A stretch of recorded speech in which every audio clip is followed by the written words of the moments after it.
んにちは、こんばんは、おはようございます。うどんよりそば派の青の空です。今回は知ってないと、なんだこのゲームはと思ってしまうことと、何気に次の時代へ進めてしまうと、急にバトルが難しくなってしまうので、準備とタイミングは重要なんですってことを伝えていけたらなと思います。それでは今日もマイペースにライズオブカルチャーズしていきましょう。最初は、せっかく遊んでいくなら強くなっていきたいって思いませんか？でも一つ二つ時代進めても強くなったぜって感じてる人は少ないと思うんです。サクッと結論から言うと、このゲームは時代を進めても相手も同じように強くなるので、時代を進めるだけでは強くなれません。そこで重要になることが3つあります。1つ目は探索のバトルで入手できる指揮官を集めること。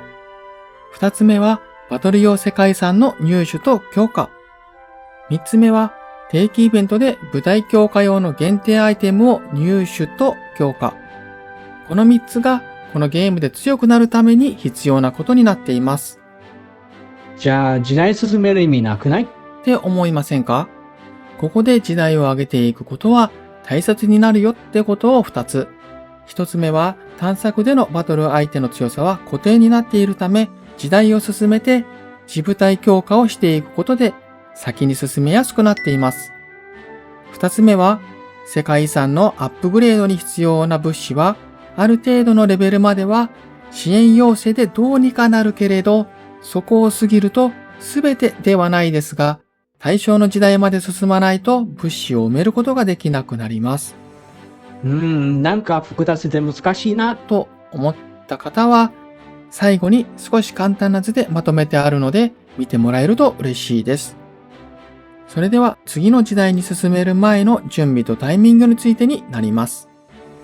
先に結論から言うと、時代を上げるタイミングは宝探し開催後にしましょう。そして準備としてはコイン、食料、名産品について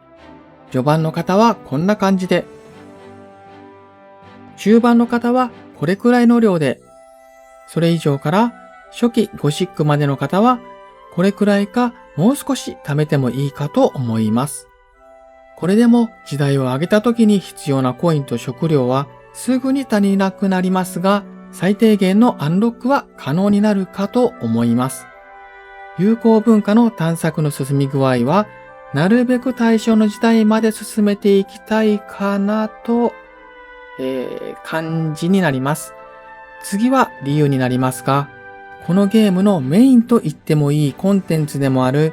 宝探しのバトルする相手は自分の時代の舞台と同じステータスになっていて、ステージを進めることで追加でバフ強化されていく仕様になっています。だけど、例外として宝探しの開催中に時代を上げた場合には、相手の基準となるステータスが前の時代のまま進行していくことができます。ここで何のためにそんな面倒なことをするのかというと、時代を上げた直後は自分の舞台が前の時代のままになっているので、開催前に時代を上げてしまうと、相手だけその時代のステータスになり、自分は低いステータスのまま戦っていかないといけなくなるからです。じゃあどこまでアンロックすればいいのさ？というと、ラインとしては歩兵のアンロックまでですが、欲を言うと弓兵までになります。前衛の歩兵だけでもしっかり戦えていければ、どうにか勝つところまで持っていけるかと思いますが、できるだけ早く10歩兵までのアンロックをお勧めします。それでは今回のまとめになります。一つ目は時代を進めるだけだと強くなれないので、この3つを進めていくといいです。また、時代を進める理由としては、探索が進めやすくなることと、先の時代の世界遺産のアップグレードができるようになるといった感じになります。二つ目は、時代を進めるタイミングは宝探し開催後にして、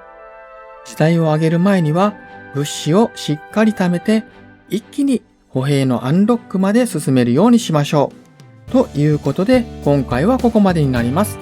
最後まで見てくれてありがとうございました。